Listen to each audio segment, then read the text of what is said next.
আমরা কোনো বাংলা বাক্যকে যখন ইংরেজিতে ট্রান্সলেট করতে চেষ্টা করি তখন কি করি না, সাধারণভাবে সাবজেক্ট ভার্ব অবজেক্ট আমরা ব্যবহার করি। কি, আমি হাসি, আমি সেখানে যাই। কিন্তু এখানে বিষয়টা অন্যরকম।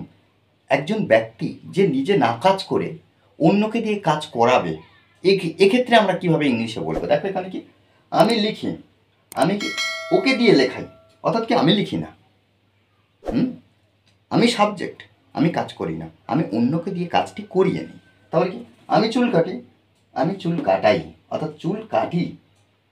হ্যাঁ, যখন আমি চুল কাটি তখন কি আমি আমার নিজের চুল কেটে নিই, কিন্তু আমি চুল কাটাই, অর্থাৎ আমার কাজ আমি করি না। আমি পেট্রোল ভরাই, অর্থাৎ পেট্রোল ভরাই, আমি কিন্তু একা একা পেট্রোল ভরে নিই না। আমি হাসি, আমি ওকে হাসাই। দেখো, এই ধরনের বিষয় যখন আমরা দেখব তখন আমরা পজিটিভ ভার্ব ব্যবহার করব।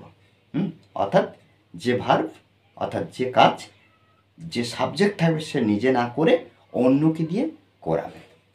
দেখো খুব সহজভাবে আমরা এগুলো একটু দেখব। এগুলো কি ব্যবহার করব না, পজিটিভ ভার্ব। ওকে, দেখো আমি লিখি, সাধারণভাবে আমরা সবাই জানি আই রাইট, আই রাইট, আমি লিখি। আমি ওকে দিয়ে লেখাই, আমি ওকে দিয়ে লেখাই, আমি ওকে দিয়ে লেখাই। তাহলে সেই সাবজেক্টটাকে এই আই, আমি, অর্থাৎ এখানে আই বসাবো। এবারে দেখো পজিটিভ ভার্ব ব্যবহার করব। দেখো তাহলে আই এখানে মেক ব্যবহার করতে পারি। পজিটিভ ভার্ব অনেক আছে। কি, হ্যাভ, মেক, গেট, এগুলো আরও কিছু আছে।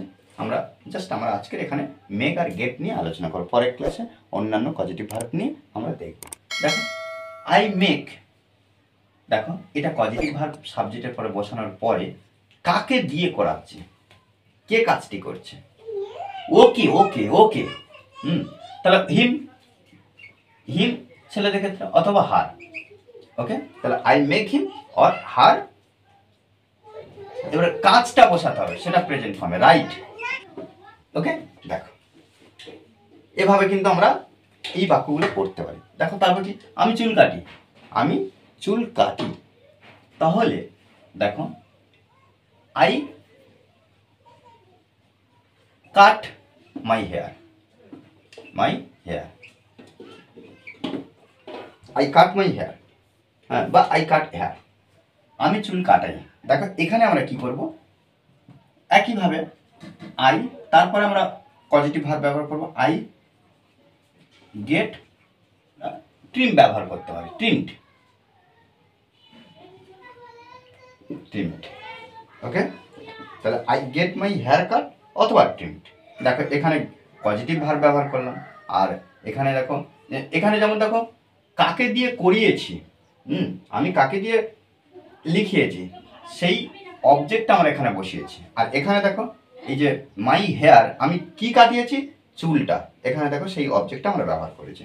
আমি পেট্রোল ভরাই, তাহলে এখানে দেখো I get my petrol, petrol filled. Okay, দেখো I get my petrol filled, আমি পেট্রোল ভরাই। মাই পেট্রোল আমরা ব্যবহার করতে পারি, বা অথবা শুধু পেট্রোল ব্যবহার করতে পারি। আমি হাসি, আই লাভ, আই লাভ, আমি হাসি। হ্যাঁ, আমি ওকে হাসাই, তাহলে কি মেক, দেখো আই মেক হিম, কাকে, তাকে, হিম লাভ। দেখো এভাবে খুব সহজভাবে আমরা এই ধরনের বাক্যগুলো ট্রান্সলেট করবো। আমাদেরকে মনে রাখতে হবে যে প্র্যাকটিস। ওকে, আর এই ক্লাসটি যদি ভালো লাগে অবশ্যই লাইক কমেন্ট শেয়ার। আর যারা এখনো পর্যন্ত এই চ্যানেলটি সাবস্ক্রাইব করেননি তারা অবশ্যই চ্যানেলটি সাবস্ক্রাইব করে পাশে থাকবেন। Okay, thanks for watching this video.